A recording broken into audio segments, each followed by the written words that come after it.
Good afternoon, everyone, and thanks a lot.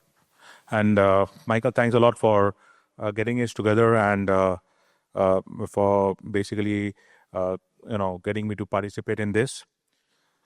So, yeah, I created Veda's Opportunities Fund based out of Mauritius in 2023, last quarter of 2023. And when I created the fund, I thought I will be deploying my own capital into India and would be accessing some other friends' capital who would want to co-invest with me. But then a friend of mine convinced me to create up a product. And so then I decided that how do I create a product? I've not been in India for a long time. I've been away from India for more than 20 years time. And back in the days in Dubai, I used to manage a multi-manager strategy for MENA region with Rasmala Investments. And that thought process came to my mind that why don't I create up a multi-manager strategy for India?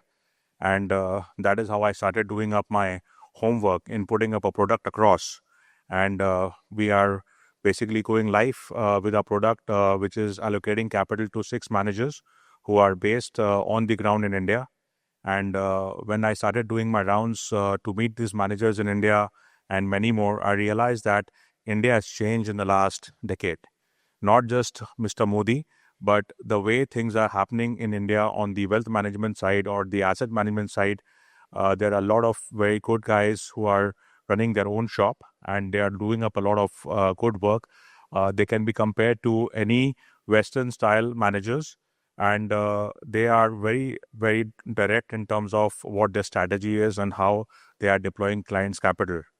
Not just that, I realized that they have been implementing a lot of AI into their research, data analysis, and each one's teams also basically have a very good mix of people who are analyzing, cash flow, balance sheet, and analyzing data, which is a broader perspective of the market.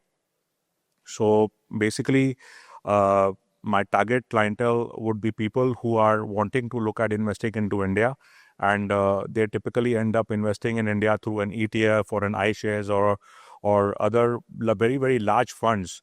And if we look at the Indian market, still there is not too much of a capacity that a large quantity of money can be consumed. If you will look at the stocks which are upwards of $5 billion in market capitalization in India, there are only 500 stocks, and there is only so much a large manager can do.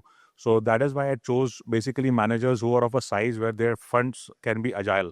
So we wanted to basically give a return which is basically better than the index, and that is how we designed up our portfolio.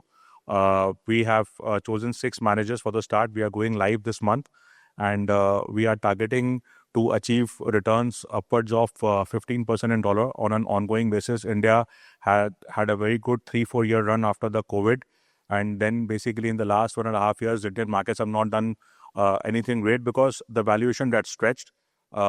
But the overall economic cycle in India is still very, very positive. When I look at India, basically 15 years back when I used to be here in Dubai, I had told one of my bosses that we should do an India fund.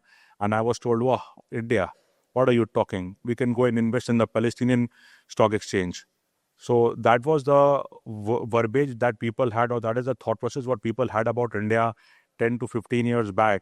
But today, India has become a very prominent market where people have to or would look at allocating capital on an ongoing basis, and India becomes a part of every family's or every wealth manager or every family office's strategic allocation. And that is why we basically thought that India was a comfort zone for me, basically having a good understanding on the Indian, economy and basically its prospects, and knowing and getting into India on an ongoing basis makes it more comfortable. So that is why we thought about doing up an India fund first.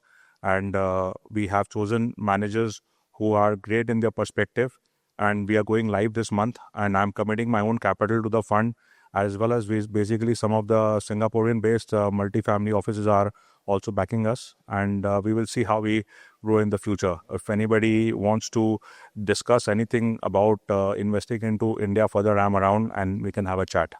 Thanks.